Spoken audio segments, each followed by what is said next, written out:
دروازے کی گھنٹی بجی تو ظفر صاحب دروازہ کھولنے کے لیے بڑھے۔ دروازے پر ان کا بیٹا اسد تھا جس کا ظفر صاحب بے تابی سے انتظار کر رہے تھے، مگر جب انہوں نے دروازہ کھولا تو ایک لمحے کے لیے ان کے چہرے پر سوالیہ شکنیں آ گئیں، کیونکہ آج اسد اکیلا نہیں تھا، اس کے ساتھ ایک لڑکی بھی تھی۔ اسد نے ظفر صاحب کو سلام کیا اور بولا، یہ امبر ہے، میں اور امبر ایک ساتھ آفس میں کام کرتے ہیں، اسے آپ لوگوں سے ملنے کا شوق تھا، اسی لیے یہ یہاں آئی ہے۔ پھر وہ سب اندر چلے آئے۔ ظفر صاحب کی بیگم نے اپنے بیٹے کے لیے شاندار کھانے تیار کر رکھے تھے۔ وہ سب ڈائننگ ٹیبل پر بیٹھ کر باتیں کرنے لگے۔ ظفر صاحب کی بیگم نے سوال کیا، صرف ملنا ہی مقصد ہے یا کچھ اور بھی؟ امبر ہنس کر بولی، میں اور اسد ایک دوسرے کو پسند کرتے ہیں اور شادی کرنا چاہتے ہیں، یہ ملاقات دراصل شادی کی اجازت کا حصہ ہے۔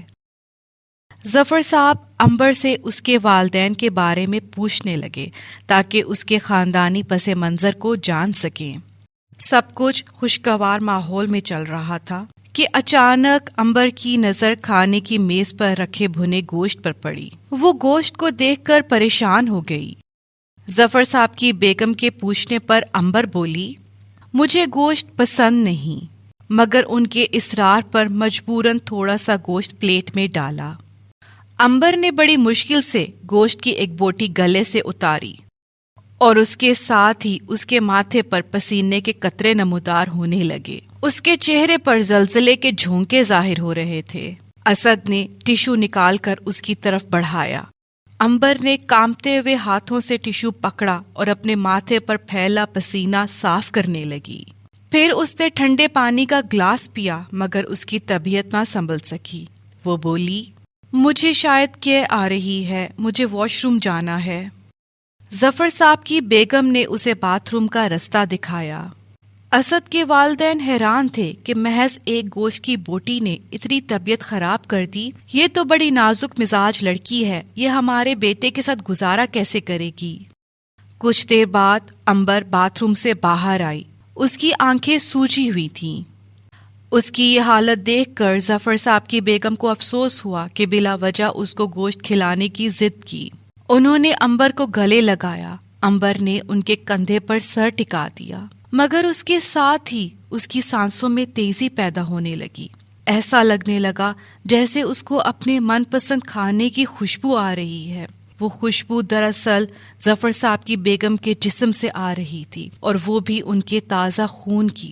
اب امبر اپنے ہوش بھلا بیٹھی اور اپنے دانت ان کی گردن میں پیوست کر دیے۔ ظفر صاحب کی بیگم کا گرم گرم خون اس کے منہ میں بھر گیا اور وہ حلق سے چٹخارے دار آوازیں نکالنے لگی۔ ظفر صاحب کی بیگم تکلیف کے مارے چیخنے لگیں۔ یہ منظر دیکھ کر اسد اور ظفر صاحب دہل کر رہ گئے۔ امبر ظفر صاحب کی بیگم سے چپکی دھڑا دھڑ ان کا خون پی رہی تھی۔ اسد دوڑ کر ان کے قریب پہنچا۔ اسد نے بڑی مشکل سے امبر کو اپنی ماں سے علیحدہ کیا۔ ظفر صاحب نے جلدی سے اپنی بیگم کو سنبھالا اور رومال سے خون روکنے کی کوشش کرنے لگے۔ ظفر صاحب کی بیگم درد سے مسلسل کرا رہی تھیں اور بولیں، یہ تم کس ڈائن کو اپنے ساتھ لے آئے؟ امبر کی حالت بگڑنے لگی اور وہ چکرا کر زمین پر گر گئی اور بے ہوش ہو گئی۔ اس کے جسم پر کیڑے مکوڑے چڑھ آئے۔ اسد مشکل سے اسے گھسیٹ کر کمرے میں لایا اور کرسی پر بٹھایا اور ساتھ ہی اس کے ہاتھ پاؤں رسی سے باندھ دیے۔ گھر میں ایک عجیب سی پرسرار خاموشی چھائی تھی، ہر طرف ہو کا عالم تھا۔ اسد پریشانی کے عالم میں کھڑا تھا کہ اچانک دروازے کی گھنٹی بجی۔ اسد دروازے کی طرف بڑھا، دروازہ کھولا تو سامنے ایک لڑکا اور لڑکی دکھائی دیے۔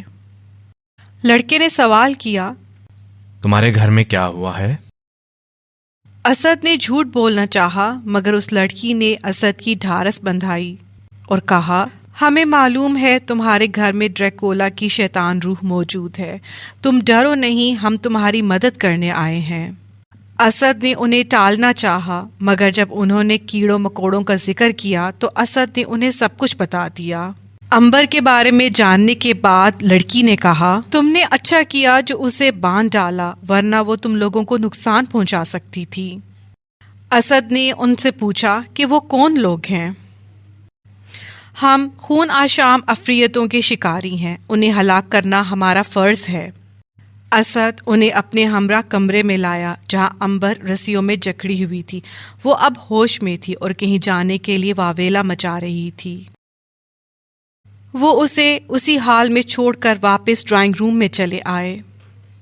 لڑکی نے اسد کو آرام کرنے کا کہا اور وہ دونوں خود وہیں صوفے پر بیٹھ گئے، مگر وہ نوجوان کچھ اور ہی سوچ رہا تھا، کچھ ایسا جس کا کوئی گمان بھی نہیں کر سکتا تھا۔ جب رات کی تاریکی گہری ہو گئی اور ہر طرف خاموشی چھا گئی تو وہ نوجوان چپکے سے اٹھا اور امبر کے کمرے میں چلا آیا۔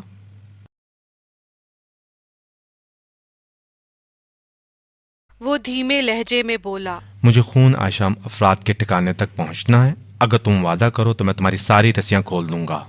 تو اس نے جلدی سے امبر کی ساری رسیاں کھول دیں۔ امبر کرسی سے اٹھی اور باہر کی طرف چل دی۔ وہ نوجوان اس کے پیچھے چل رہا تھا۔ وہ دونوں بیرونی دروازے سے باہر نکلے۔ دروازہ کھلنے اور بند ہونے پر ذرا سی آہٹ نہ پیدا ہوئی تھی۔ امبر گھر سے نکل کر سڑک پر آ گئی اور ایک طرف چل دی۔ وہ لڑکا دبے پیروں اس کے پیچھے چلتا رہا۔ پھر وہ دونوں چلتے چلتے شہر سے باہر نکل آئے۔ ایک طرف درختوں کے جھنڈ پھیلے ہوئے تھے۔ وہ دونوں خاموشی سے چلتے رہے۔ کچھ دیر بعد دور ایک دھندلی حویلی دکھائی دی۔ ایسا لگ رہا تھا جیسے وہ خون آشام افراد کے ٹھکانے پر پہنچ ہی گئے ہیں۔ امبر دروازے کو دھکیل کر اندر داخل ہوئی۔ حویلی کا اندھیرا کمرہ بے جان لاشوں سے اٹا پڑا تھا۔ عجیب سی بدبو اور خنکی وہاں پھیلی ہوئی تھی۔ خوش آمدید میری نئی چیلی، تو تم نے آج پہلی بار خون کا ذائقہ چکھ ہی لیا۔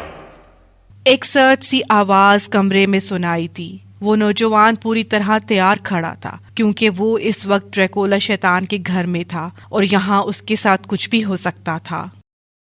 اگر آپ کو ہماری ویڈیو پسند آئی تو لائک کریں، شیئر کریں، سبسکرائب کریں اور بیل آئیکن دبائیں تاکہ آپ کو ہماری نئی ویڈیوز دیکھنے کو مل سکیں۔